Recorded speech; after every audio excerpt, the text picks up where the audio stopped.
Vous êtes en train d'être jugé, maintenant, silencieusement, par votre absence, par votre regard, par ce que vous ne dites pas.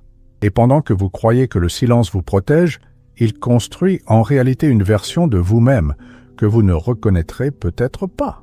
Sartre en était conscient. Il affirmait que ne rien faire constitue déjà une action, et que la neutralité est une illusion dangereuse pour ceux qui souhaitent être respectés. Vous avez grandi en croyant que garder le silence était synonyme de pouvoir, que ne pas réagir vous donnait le contrôle. Mais que diriez-vous si je vous expliquais que, dans de nombreux cas, le silence n'est qu'une forme sophistiquée de soumission, une manière d'éviter la responsabilité de se positionner et de laisser les autres écrire qui vous êtes. Ici, vous comprendrez quand le silence vous élève et quand il vous livre, quand rester silencieux est une stratégie et quand il s'agit simplement de peur déguisée en sagesse. Car Sartre n'était pas intéressé par ceux qui se cachent derrière la neutralité. Il parlait de liberté radicale, et la liberté exige de se positionner même lorsque cela fait mal. Si vous avez déjà eu le sentiment d'être mal interprété, même sans avoir rien fait, écrivez-le dans les commentaires. Cela pourrait être le début de votre changement. Et si vous connaissez quelqu'un qui vit sous le joug du jugement silencieux, partagez cela. Ils comprendront pourquoi. On vous a programmé à croire à un mensonge. Restez silencieux, cela vous donne du pouvoir. Ne réagissez pas, laissez-les parler. Celui qui s'explique se perd.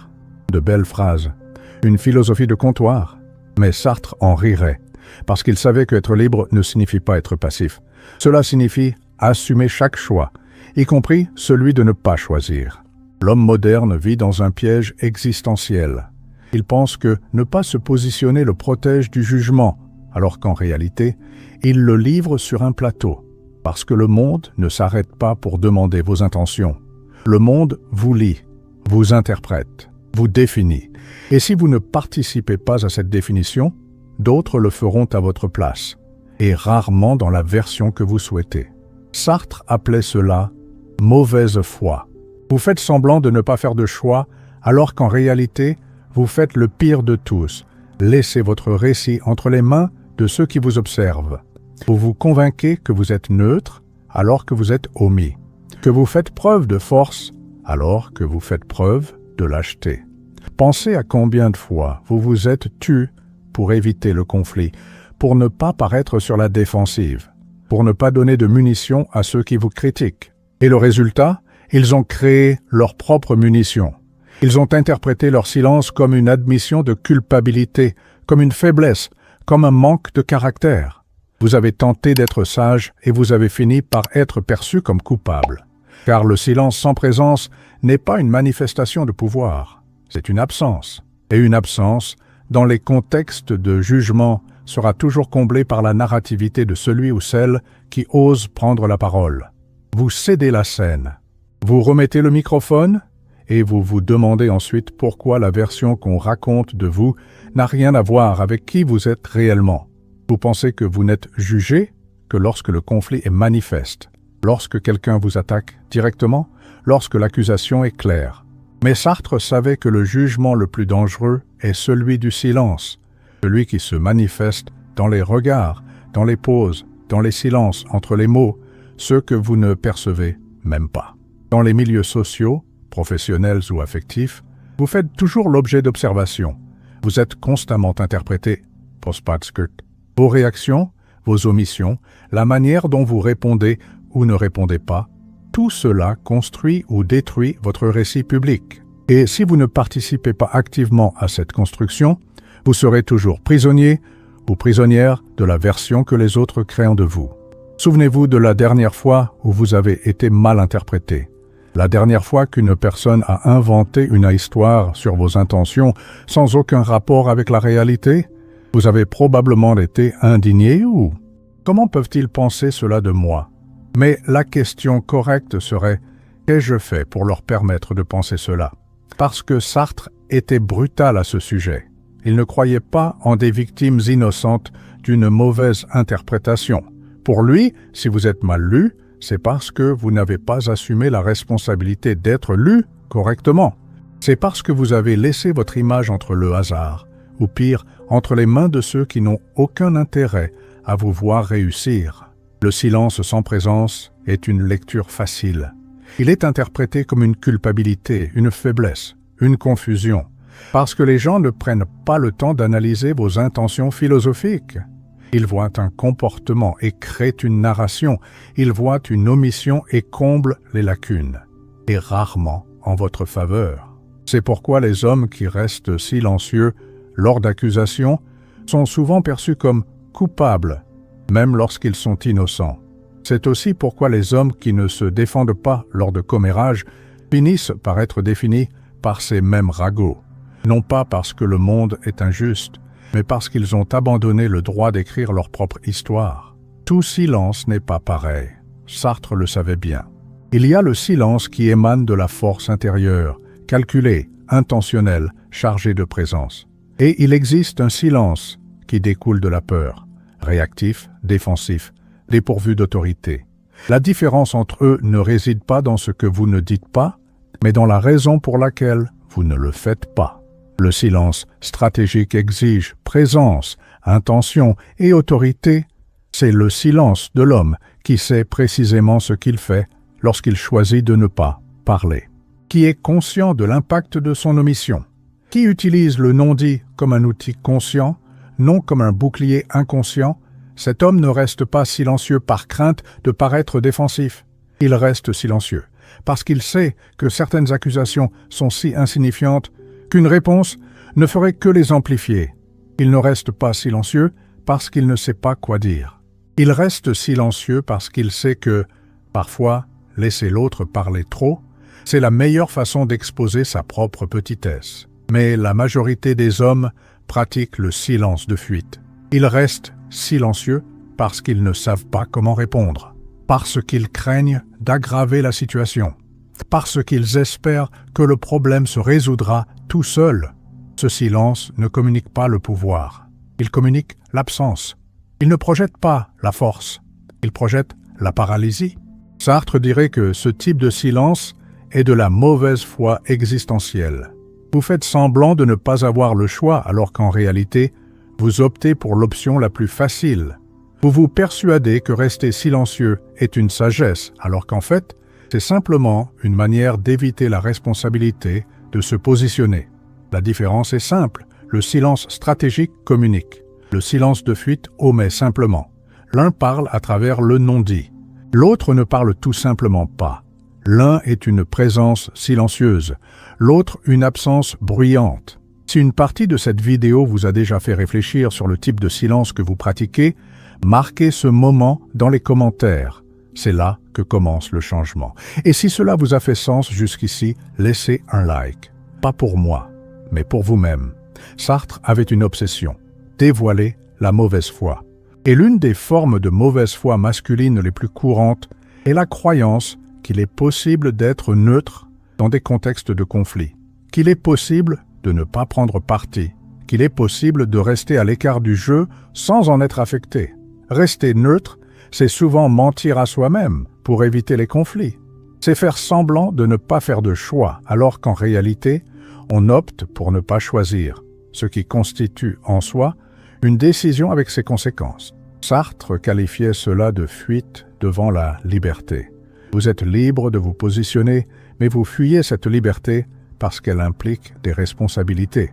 Souvenez-vous de la dernière fois où vous êtes resté neutre lors d'une discussion qui vous touchait directement. Lorsque quelqu'un a porté des diffamations à votre égard et que vous avez décidé de ne pas entrer dans ce jeu. Lorsqu'on vous a formulé une accusation et que vous avez choisi de laisser passer. Vous vous êtes convaincu d'être mature, équilibré, sage. Mais Sartre aurait demandé « Étiez-vous sage ou fuyez-vous » car la neutralité dans les contextes d'attaque est rarement perçue comme de la sagesse. Elle est souvent interprétée comme de la faiblesse, de la culpabilité, une absence de caractère pour se défendre. Les gens ne voient décemment pas un homme équilibré, au-dessus du conflit. Ils voient un homme incapable d'affronter ce qui se dit de lui. La mauvaise foi de la neutralité fonctionne ainsi. Vous vous persuadez que vous n'avez pas besoin de prendre position parce que ceux qui vous connaissent savent qui vous êtes. Mais qu'en est-il de ceux qui ne vous connaissent pas? De ceux qui forment une opinion basée sur ce que d'autres racontent? De ceux qui décident s'ils vous feront confiance, travailleront avec vous, nourront une relation? Ces personnes n'ont pas accès à votre version des faits. Elles ne voient que ce qui est dit et ce que vous ne dites pas en réponse. Et leur silence, pour elles, ne constitue pas de la neutralité. C'est un consentement, c'est une admission, c'est une confirmation que peut-être, juste peut-être, ce qui se dit à votre sujet est vrai. Sartre serait implacable face à cela.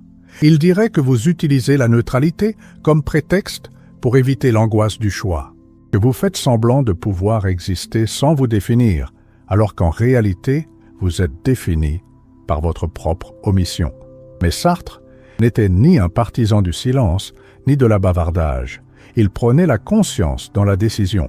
Et parfois, la décision consciente consiste à parler, à prendre position, à utiliser la parole comme un outil d'affirmation de soi et non comme une arme de défense désespérée.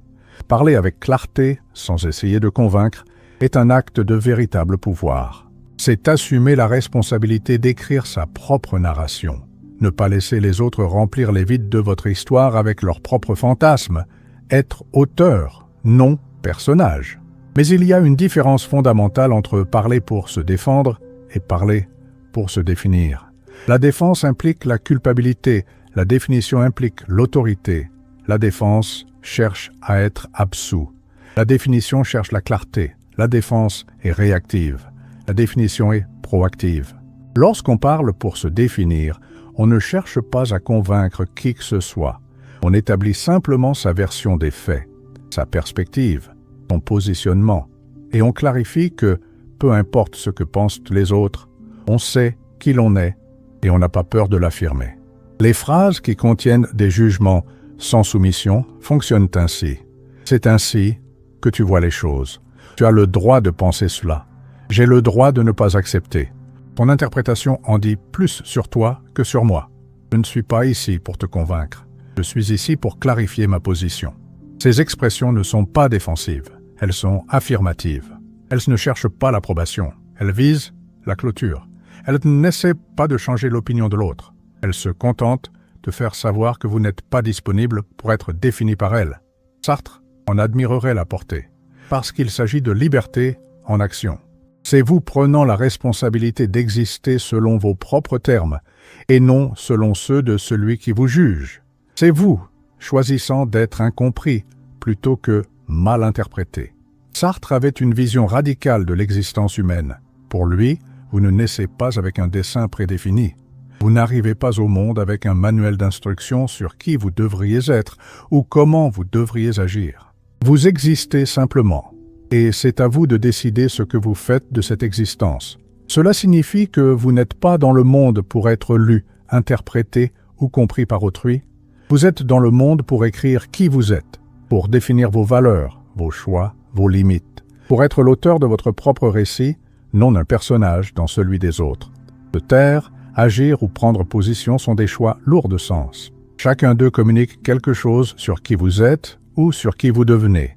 Et la liberté existentielle oblige à être conscient de ce que chaque action ou omission véhicule, à assumer la responsabilité de l'impact de vos choix, même, surtout, lorsque ces choix sont mal interprétés.